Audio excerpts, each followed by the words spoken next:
Alright guys, welcome back to the channel.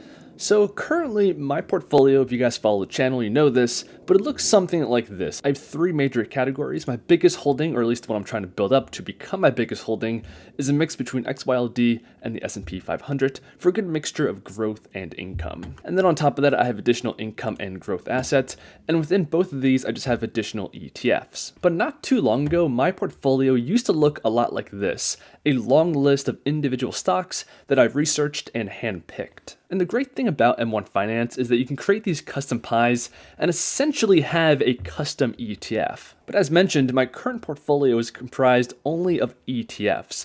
And that begs the question, why did I sell all of my individual dividend stocks for ETFs? Now, I do have to say that there's no direct evidence that one way of investing is better than the other. But there are lots of pros and cons to each approach, and that's what I'm going to go over in this video and ultimately explain why I made the pivot. But before getting too deep into this, I want to say if you guys enjoy what I do here, go ahead and subscribe, leave a like on the video. I greatly appreciate it and it helps out the channel a lot. Okay, so let's start with the data. This article is from CNBC and it says stock picking has a terrible track record and it's getting worse. How bad is active management? Every year, S&P Dow Jones Indices does a study on active versus passive management.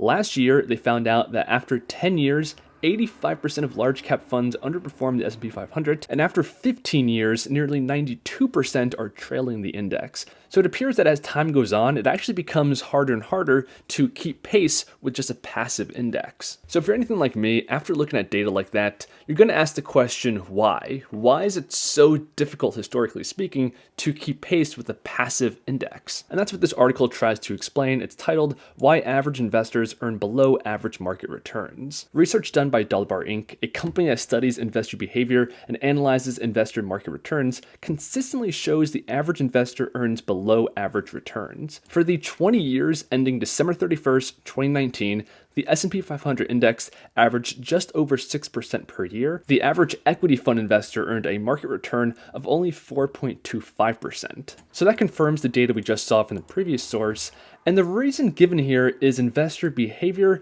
and emotions. And they list some of the behaviors right here. The first one is buying high. Studies show that when the stock market goes up, investors put more money into it. And when it goes down, they pull money out.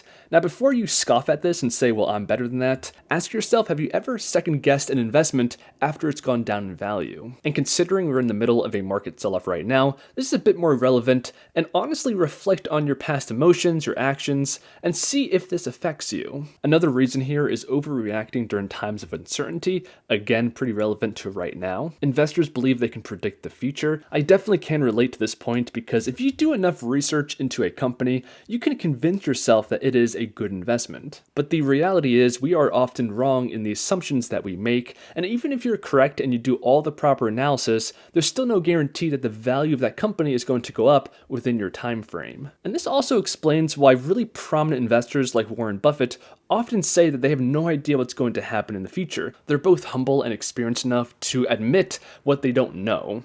I also want to conduct a little bit of research myself right here. So this is a list of actively managed ETFs filtered by the most popular. Now a lot of these are bonds, but if you focus on the equity options here, we have the ARK Innovation Fund, followed by JEPI. I'll skip this one to try and avoid some biases, and that leaves us with this one, which is a US small cap value ETF. So if you take these three leading actively managed ETFs ranked by assets under management, this is the performance over the past 1 year, and you're going to notice that the S&P 500 performed the best. Now, with that said, it's really not that impossible to identify high-quality businesses. We can come over to a handful of research tools like Seeking Alpha and take a look at the fundamentals of the company. So here we can see this company has extremely impressive revenue growth, their EPS is also expanding, and they have more cash on hand than they have debt. And finally, the P/E ratio of this company is only 10.5. So all of the fundamentals point to this company being a very high-quality investment that should outperform. But all of that still doesn't guarantee that a stock is going to perform better than the market. In fact, this company is Alibaba, and over the past 1 year, it's down almost 66%. Now, you could say this is an outlier, and I kind of agree with you, but it goes to prove the point. And this just reminds me of a really famous quote that says, "Markets can remain irrational longer than you can remain solvent." Now, I do want to say that identifying and investing in high quality companies is not impossible by any means. And this is especially true if you are knowledgeable in a specific sector. So using Apple as the example here, aside from their fundamentals being very strong, you might be in a position where you follow the tech space very closely, and you can identify that they have a strong hold on the market, and they have a very solid product line coming up in the next couple of years. That can be a great way to identify good investments. But I do have to say, this is kind of a double-edged sword when it comes to stock picking, because we all know that a good portfolio is diversified, and it's very hard to be an expert across all fields. So even if it's true that you might be able to identify high-quality tech names, when it comes to healthcare and biotechnology, you might know nothing at all about the sector. And that's why the simpler reality when it comes to stock picking is that yes, you will have some winners, but you're also going to have some losers. And when you tabulate the total returns of the entire portfolio, that's why a lot of people struggle to beat the passive indexes. So to put it all together, these are the 4 main reasons why I choose ETFs over individual stock picking. As we saw, history simply isn't on your side if you want to pick individual stocks and outperform the indexes. And not to mention, researching, identifying, and then maintaining all of these individual stocks is very time consuming. Now, you might be the kind of person that really enjoys that and gets a lot of pride out of it, but keep that in mind. It's a lot of work, and you're not guaranteed to outperform a passive index. My second main reason for ETFs over individual stocks is that I'm aware of my strengths and weaknesses. I completely acknowledge that I have no idea what's going to happen in the future. I mean, a month ago, it was completely unthinkable that Russia would invade Ukraine,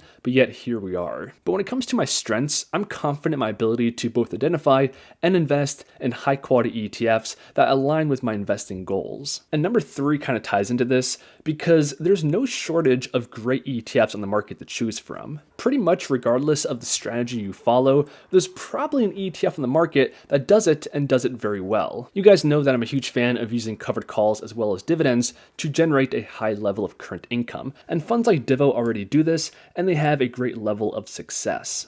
And my final point here is that things happen. With all the crazy events happening in the world right now, I'm pretty sure I don't have to explain this point. Sometimes things happen without a good reason, and as we saw with Alibaba, all the fundamentals of this company are extremely strong, but yet it is now worth less than it was at its IPO date. So sometimes you can make a good investment and still lose money. So that's why I pivoted personally from having individual stocks to a collection of a few of my favorite ETFs. I understand that statistically, this is my best chance at making solid returns in the stock market long term. And because of specialized funds like XYLD, I can still pursue the strategy I want, but with ETFs. But leave a comment down below on what you think of this whole topic, and do you invest in individual stocks or do you prefer ETFs as well? If you guys are still watching and enjoyed, leave the video a like, subscribe, and I'll see you guys in the next one.